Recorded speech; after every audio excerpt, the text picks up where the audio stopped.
Good morning प्यारे बच्चों, कैसे हैं आप लोग। उम्मीद है कि आप सब बहुत अच्छे होंगे, स्वस्थ होंगे, खुश होंगे और जहाँ भी होंगे मस्त होंगे, अपने पढ़ाई में भी व्यस्त होंगे।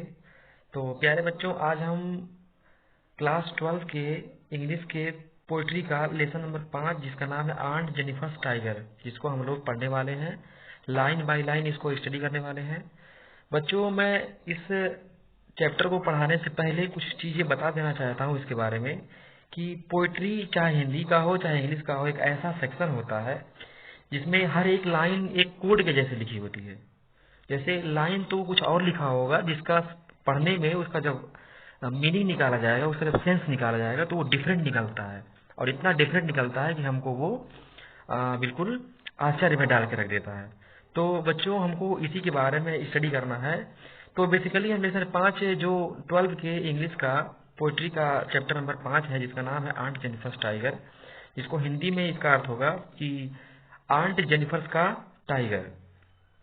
अब बेसिकली इसमें बताया ये गया है कि जो भारतीय महिलाएं होती हैं एज ए वेस्ट या ईस्ट के सभी कंट्रीज के कंपैरिजन में, तो इन महिलाओं के ऊपर जन्म से ही लेकर मृत्यु तक एक अलग ही प्रकार का जिम्मेदारी होती है। जैसे पैदा होने से लेके वही औरत कभी किसी बहन का रोल निभाती है, कहीं किसी माँ के रोल, कहीं किसी के माँ का रोल निभाती है, कभी किसी के दादी का, या कहीं। कहने का मतलब ये है कि एक औरत के ऊपर इतनी सारी जिम्मेदारियां या बोझ हो जाता है पैदा होने के बाद ही, जिसको वो प्रॉपरली निभा तक नहीं पाती बेचारी। तो ये कितना राइट है, कितना रॉन्ग है, सारी चीज़ों को हम बाकायदा लाइन बाय लाइन सभी जितने कोड वर्ड्स में सारी चीज़ें लाइनें लिखी हुई हैं उसको हम लोग कंसिडर करेंगे।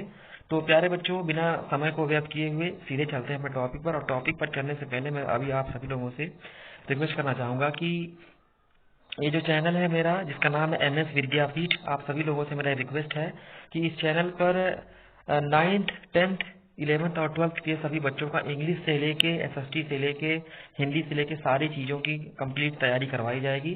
आप सभी लोग इस चैनल को सब्सक्राइब करें और बेल आइकन को भी दबाएं, ताकि सारे नोटिफिकेशन टाइम टाइम से आप सभी के पास पहुंचते रहें। तो शुरू करते हैं हम अपने टॉपिक को। बच्चों, आप सभी लोग टॉपिक को पढ़ने से पहले बुक के साथ में और पेंसिल के साथ में बैठेंगे, ताकि जो लाइनें आपको पढ़ाई जाएं तो उसको समझने में और उसके मीनिंग्स को, जो मीनिंग्स हार्ड है उसको जब बताई जाएगी आपको, तो उसको समझने में आसानी हो आपको। इसलिए आप अपने साथ पेंसिल और बुक लेके जरूर बैठेंगे। चलिए बच्चों, शुरू करते हैं। शुरू करने से पहले मैं 2 लाइनें आपको कहना चाहूंगा कि उड़ान वालों, उड़ान पे वक्त भारी है, कि उड़ान वालों उड़ान पे वक्त भारी है, अब परों की नहीं हौसलों की बारी है। तुम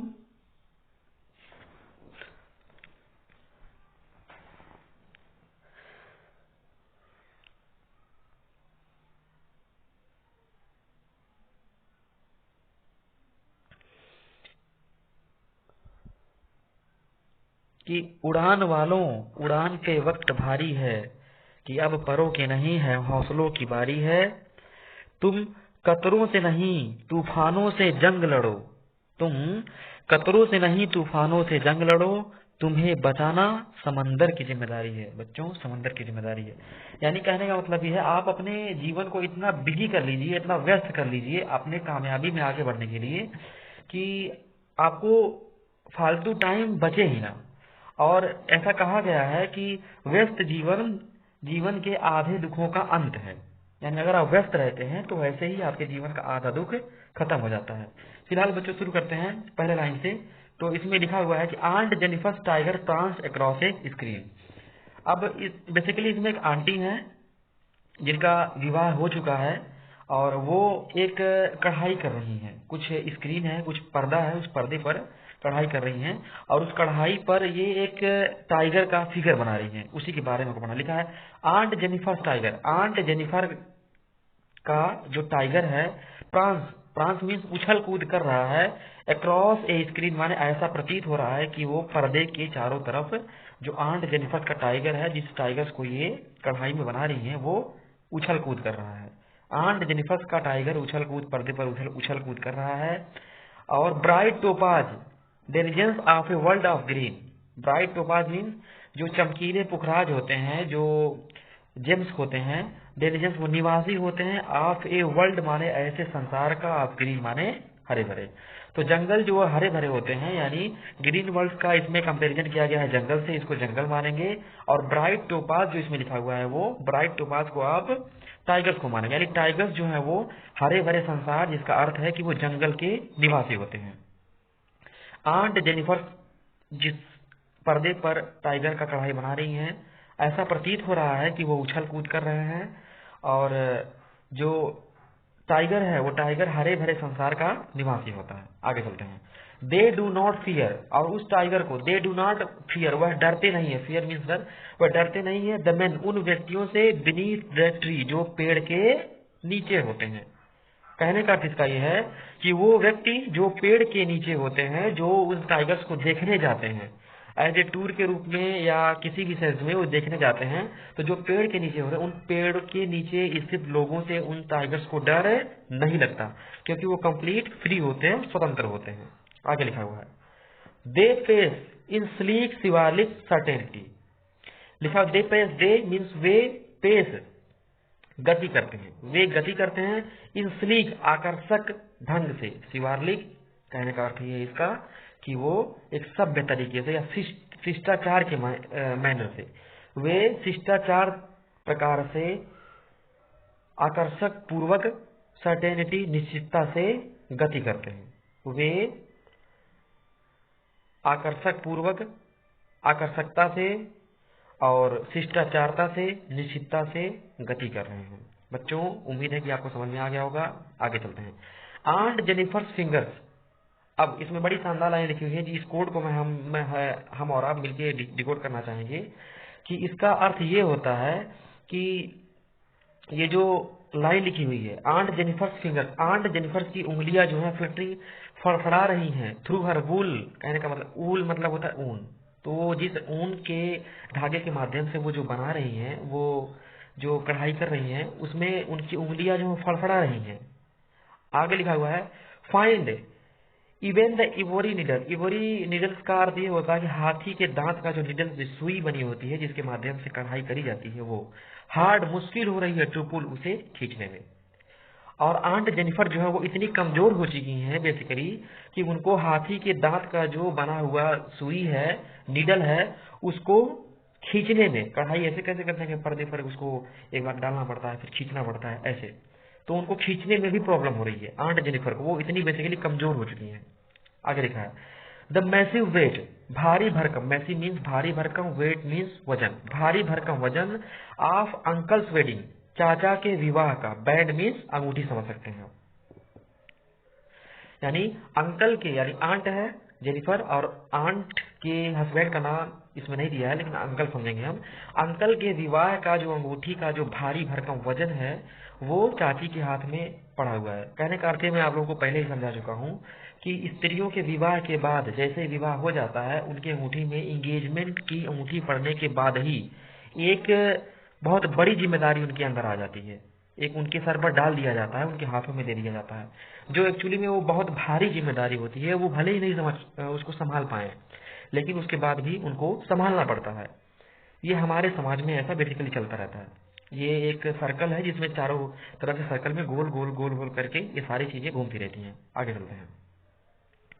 the massive weight of uncle's wedding band, चाचा के विवाह का सबसे भारी भरकम जो वजन है, सिट्स वो बैठा हुआ है, हैविली भारी भरकम रूप से, अपॉन आंट के ऊपर, aunt Jennifer hand, aunt Jennifer के हाथों के ऊपर। अंकल के विवाह का बंधनों का जो भारी भरकम जिम्मेदारी रूपी जो अंगूठी का वजन है, वो आंट जेनिफर के हाथों पर बहुत भारी भरकम रूप से बैठा हुआ है। जो जिम्मेदारियां हैं वो उनके हाथ पर बैठी हुई हैं। अब जैसे देखिए, जन्म संस्कार से लेके मृत्यु संस्कार तक अगर मिलाया जाए, अगर मोक्ष की प्राप्ति करना है कि जन्म से लेके मृत्यु होने के बाद मोक्ष की प्राप्ति हो जाए, तो दर्शन में, हिंदू दर्शन में ये है कि उसको हर एक जिम्मेदारी को और हर एक अपने जो रिस्पॉन्सिबिलिटी मिलती है उसको कंप्लीट पूरा करना पड़ता है, उसके बाद ही कहीं ये सब पॉसिबल हो पाती है।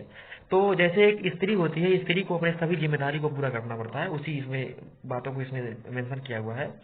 आगे लिखा हुआ, आगे हम चलते हैं। व्हेन आंट इज डेड, जब आंट मर जाएगी, जब आंट जेनिफर की मृत्यु हो जाएगी, उसके बाद भी हर टेरिफाइड उनका भयभीत हैंड्स हाथ विल लाई मीन्स ऐसे पड़ा होगा।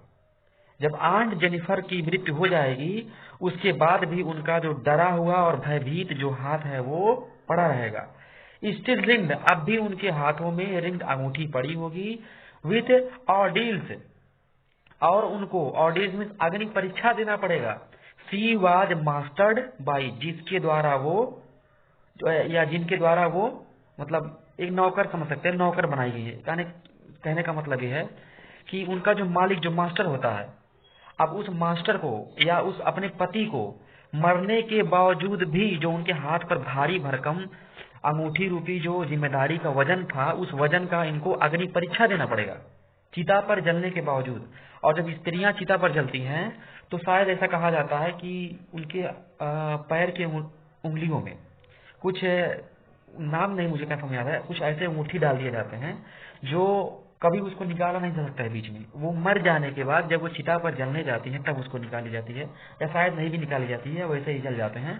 और वो भी जो जितने श्रृंगार वगैरह में करके रहती हैं सिंदूर उंदूर के माध्यम से, तो वो सारी चीजों के माध्यम से जैसे वो रहती हैं वैसे एज इट इज उनको जला दिया जाता है।